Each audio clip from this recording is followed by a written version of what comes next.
والإمام يخطب فقد لغى ومن لغى فلا جمعة له أنصتوا واسمعوا وأطيعوا رحمكم الله أنصتوا واسمعوا وأطيعوا رحمكم الله أنصتوا واسمعوا وأطيعوا جميعا رحمكم الله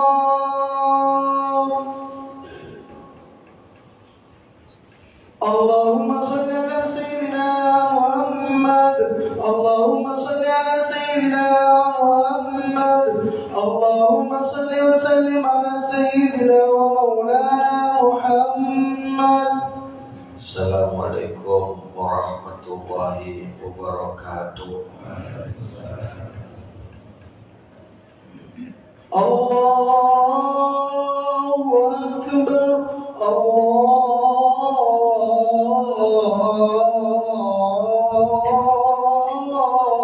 Akbar Allahu Akbar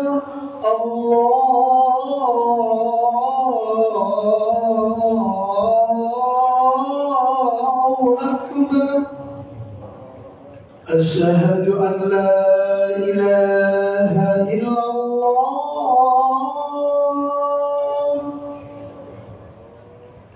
Asyhadu an la ilaha illallah Asyhadu anna Muhammadar Rasulullah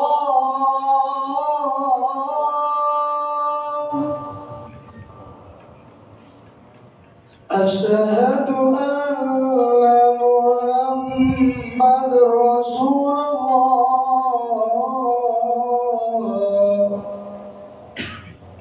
Hayya 'alas shalah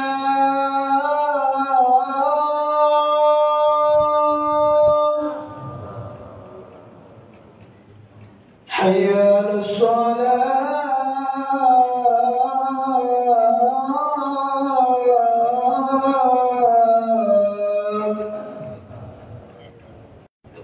Hayya 'alal falah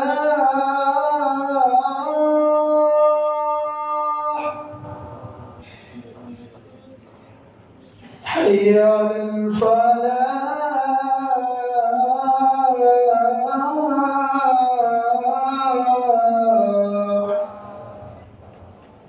Allahu Akbar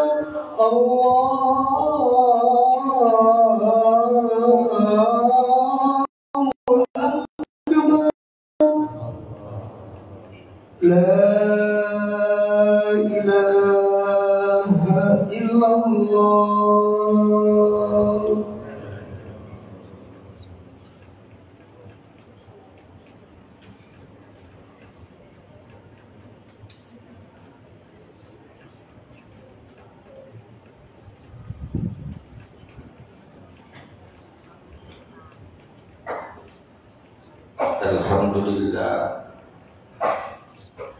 Alhamdulillahilladzi amarna bitta'ah wa naha 'anil ma'siyah. Asyhadu an la ilaha illallah wahdahu la syarika lah wa asyhadu anna sayyidana Muhammadan abduhu wa rasuluh la nabiyya ba'dah. Allahumma salli ala sayyidina Muhammadin wa ala alihi wa sahbihi ajma'in. Amma ba'du ayyuhal muslimun ittaqullah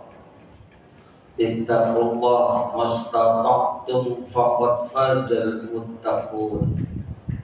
Wa qala Allah ta'ala fil Qur'anil Karim A'udzu billahi minasy syaithanir rajim Ya ayyuhalladzina amanu taqullaha haqqa tuqatih wa la tamutunna illa wa antum muslimun. Jemaah sholat Jumat di Masjid Ar-Raudhah di Kemayoran, Surabaya. Alhamdulillah kita bersyukur kehadiran Allah Saking banyaknya nikmat Allah yang diberikan kepada kita, gak mampu kita hitung pakai kalkulator kita. Saking banyaknya nikmat yang kita rasakan dalam kehidupan ini, kata Allah, la tuhsuha, kamu gak bisa ngitung satu persatunya. Maka ulama membagi nikmat Allah ini jadi 3. Yang pertama, nikmat hidup. Namanya orang hidup ini nikmat yang luar biasa, jemaah. Andaikan ada orang sakit parah, dokter udah ngomong tinggal tunggu waktunya. Lantas dokter ngomong ini ada obat sebijinya 100 juta pak, dimakan, diminum 3 kali, pasti sembuh dan hidup lagi. Insya Allah jual rumah gak jadi alasan, tabungan habis monggo kerso, yang penting hidup lagi pak. Karena hidup itu nikmat yang luar biasa. Mudah-mudahan yang Jumatan ini Allah berikan panjang umur barokah, sehat walafiat. Yang kedua, nikmat merdeka. Andai kata kita jemaah kayak saudara kita di Ukraina, di Palestina, yang akan datang mau di Iran, yang mau perang juga jemaah. Jumatan kayak gini insya Allah nggak bisa. Jumatan kayak di Raudhah, duduknya enjoy, duduknya pun khusyuk, dengarkan khutbah pun juga enjoy jemaah. Gak bisa jemaah karena perang. Kita hidup damai, gak mampu bersama keluarga bercengkrama, gak bisa. Adanya takutan dentuman senjata. Syukur kita merdeka. Mudah-mudahan Indonesia merdeka ila yaumil qiyamah. Yang ketiga jemaah, nikmat hidayah. Tidak semua orang hamba Allah di Surabaya umpama pak dapat hidayah, nggak semua orang. Kalau kita lihat sekitar masjid kita ini aja loh jemaah, tidak seperti kita. Allahu Akbar, dengar kita hentikan aktivitas kita. Allahu Akbar, dengar kita hentikan seluruh apa yang kita kerjakan. Itu namanya hidayah. Semoga jemaah sebagai pengantar khutbah yang singkat nantinya, jenengan sama saya diberikan hidayah sampai kita mau detik terakhir nyawa kita dicabut oleh Israel, yang pada akhirnya dengan hidayah la ilaha illallah bahasa tidak kita jadi orang-orang husnul khotimah. Jemaah Masjid Ar-Raudhah di Surabaya, satu saat baginda Nabi ini bercengkrama dengan sahabat di teras Masjid Nabawi Madinah. Begitu saatnya bercengkrama, datang rombongan jenazah menghampiri baginda Nabi. Nabi, saya minta tolong Nabi, mohon izin Rasulullah, panjenengan sholat di ini jenazah. Rasulullah gak nanya pak, ini nasabnya siapa, keturunannya apa, anak siapa. Justru Nabi cuma nanyanya satu, ini jenazah punya hutang gak? Semua jawab, boten gadah Nabi. Benar gak punya hutang ini jenazah? Gak punya Nabi. Kalau gak punya, disolati. Rasulullah sholat jenazah bersama para sahabat. Makanya panjenengan kalau umroh di Makkah, di Madinah, tiap ba'da sholat pasti ada sholat jenazah. Memang sholat jenazahnya mereka di Masjid Nabawi maupun Haram jamaah. Belum lama datang lagi pak jenazah yang kedua. Rasulullah panjenengan sholat tinggi, ini jenazah. Tetap Nabi masih ngomong, punya hutang ini yang wafat. Yang kapundut ini punya hutang, yang sedok ini punya hutang, yang wafat ini punya hutang enggak? Ada yang jawab, punya Nabi. Kalau punya warisan, gak ada Nabi. Kalau itu warisannya kejual, hutangnya lunas Nabi. Oke, kalau lunas, yuk disolati. Sholat jemaah. Dilalah saat itu ada 3 rombongan lagi. Selesai yang kedua, datang yang ketiga. Sama juga jemaah, ya Rasul, mohon disolati Nabi. Karena mereka ngerti kalau disolati Nabi, insya Allah jenazahnya pun dapat ampunan. Nabi pun mendoakan ampunan. Nabi menghantarkan dia rahmat kuburnya, manfaat berkah di kuburnya. Itu senangnya para sahabat kalau Nabi itu ikut sholat jenazah jemaah. Begitu yang ketiga Pak, Nabi sama, punya hutang, punya Rasul, warisan, nggak punya Nabi.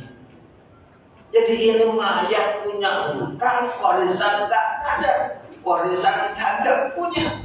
Buatan Nabi, kalau ini warisan nggak ada, hutangnya ada. Andaikan kebayar hutang pun nggak cukup karena nggak ada warisannya dan hari ini nggak ada yang nanggung. Sahabat, tolong jenazah ini sholati, saya nggak mensolati. Semua sahabat tercengang jemaah, tercengang benar sampai meletakkan itu mayat di bawah, tercengang. Nabi nggak mau sholat.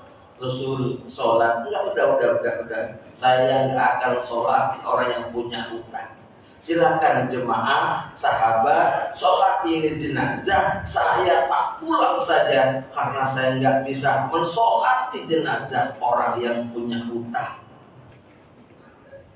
Jemaah, ternyata hubungan antara manusia ini luar biasa ketimbang kita kalau punya salah dengan Allah. Salah dengan Allah, Allah Maha Rahman, Maha Rahim, Maha menerima taubat. Asal kita ini gak jadi orang sembrono tuh jemaah. Mentang-mentang Allah itu belas kasih, udahlah mumpung muda, yuk maksiat terus. Mumpung muda, gak usah tobat. Nanti kalau udah tua, usia 60 tahun, udah banyak penyakit komplikasinya, mereka akan ngerti tahu kapan matinya, tobat di hadapan Allah. Sombong bener orang ini. Kok tahu-tahunya umurnya berapa? Saudara yang saya muliakan, sidang Jumat di Masjid Raudhah. Kenapa saya sampaikan ini jemaah? Sampai jemaah, ketika orang telah meninggal dunia, dalam hubungan antar manusia yang masih saya sampaikan, hubungan antar manusia hablum minan nas, yang benar-benar ini terkait dunia hatta akhirah. Hubungan antar manusia gak di dunia aja jemaah, sampai di akhirat kita bawa jemaah, seperti hutang jemaah. Saya bicara ini Pak, karena banyak orang di rumah ngeluh sebab mereka angkat tangan ketika dia utang pinjol. Enak bener di dunia digitalisasi ini, enak bener di dunia IT ini. Hutang nggak usah tahu siapa yang punya uang, tinggal KTP-nya difoto, nanti datang itu uang di rekeningnya, bener-bener enjoy. Tapi dibalik kebenaran, dibalik kenikmatan, persis ayatnya Quran. Kalau Allah kan dibalik kesulitan ada kebahagiaan. Inna ma'al usri yusra. Kalau ini enggak, dibalik keenakan itu ada kesulitan jemaah. hutang yang melambung, bunga yang melambung. Orang pada angkat tangan, Masya Allah. Mereka tidak paham kalau hubungannya di hadapan Allah. Mereka mau minggat, mereka mau melarikan diri ke negara sebelah, mereka mau melari ke pulau sebelah. Tetap hubungannya Allah tahu jemaah. Lebih-lebih hutang antar manusia. Masih mending hutang di bank-bank konvensional jemaah. Barangkali yang mau hutang jemaah masih ada insurannya, selesai mati, andai kata mati khatam, mati dia lunas semuanya. Lah kalau untuk manusia jemaah sekalian ke bawah mati jemaah. Sampai-sampai dalam sebuah kitab yang pernah saya pelajari, orang wafat itu 30 hari setelah kematian jemaah itu masih rohnya di rumah, nunggu anaknya. Bukan nunggu apa-apa, nunggu anaknya. Satu, hutang-hutangnya udah kebayar belum? Kalau nggak kebayar, Pak, kasihan bener sama rohnya orang tua kita. Seumpama, naudzubillah min dzalik, kita bacakan doa pun bahasa Surabayanya mendal, Pak. Kita bacakan doa pun insya Allah nggak nyampe, Pak. Wong Nabi aja nggak mau mensolati, apalagi Allah. Benar kata Nabi kita Muhammad Sallallahu Alaihi Wasallam. Kata Rasul, manfaat ruhil jasad.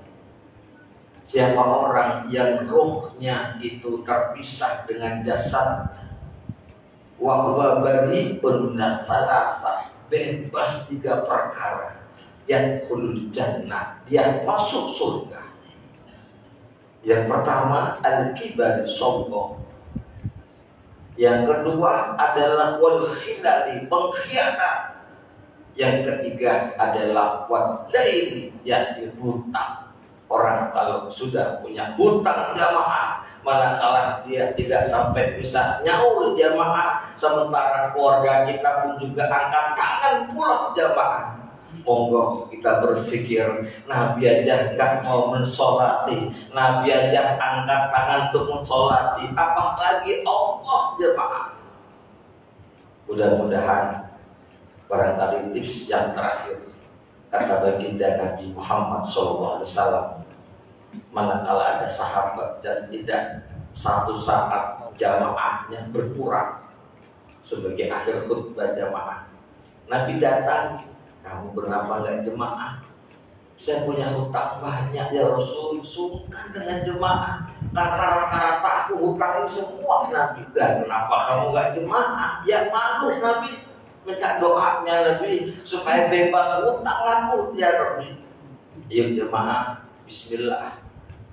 Tahun 2024 monggo saya menjenengan punya tekad kalau bisa hidup tanpa hutang.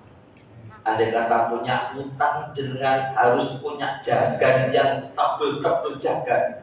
Andai kata kita punya hutang, siapkan warisan kita, sehingga dan kita omongkan sama anak-anak kita, kalau kita ini punya hutang sekian juta, sekian puluh juta, dan ini warisannya, dan ini agunannya. Kalau saat itu belum bisa bayar hutang jamaah, kata baginda Nabi, doa sahabat, doa ini, Allahumma inni a'udzubika minal hammi wal hazan, wa a'udzubika minal ajzi wal kasal, wa a'udzubika minal jubli wal bukhli. Minta lagi sahabat, wa a'udzubika min ghalabatid dain. Ya Allah, lindungi aku dari pelit hutang ya Allah, hutang yang menumpuk-numpuk ya Allah. Dan yang terakhir sahabat minta doa kepada Allah, ya ghalabatid dain wa qahrir rijal. Jangan sampai ya Allah hidayah kejar-kejar orang ya Allah, dicelak-celak orang ya Allah, dimaki-maki orang ya Allah, disumpah-sumpahi orang ya Allah, ketika aku tidak bayar hutang ya Allah.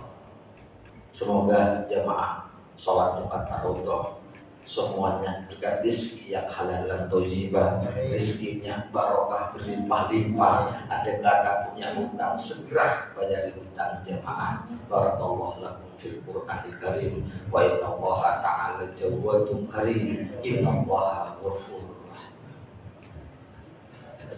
Allahumma salli ala sayyidina Muhammad wa ala ali sayyidina wa maulana Muhammad.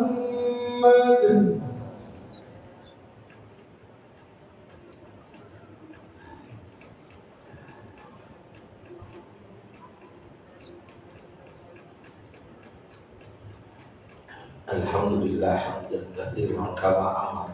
Asyhadu an la ilaha illallah wahdahu la syarika lah wa asyhadu anna sayyidana Muhammadan abduhu wa rasuluhu la nabiyya ba'da. Allahumma shalli ala sayyidina Muhammadin wa ala alihi wa sahbihi ajma'in. Ayyuhal muslimun ittaqullaha haqqa tuqatih wa la tamutunna illa wa antum muslimun. وقال الله تعالى في القرآن الكريم إن الله وملائكته يصلون على النبي يا أيها الذين آمنوا صلوا عليه وسلموا تسليما اللهم اغفر للمسلمين والمسلمات والمؤمنين والمؤمنات الأحياء منهم والأموات ربنا ظلمنا أنفسنا وإن لم تغفر لنا وترحمنا لنكونن من الخاسرين اللهم يا قاضي الحاجات اللهم يا مجيب الدعوات اللهم يا رافع الدرجات ربنا آتنا في الدنيا حسنة وفي الآخرة حسنة وقنا عذاب النار وصلى الله على سيدنا محمد والحمد لله رب العالمين.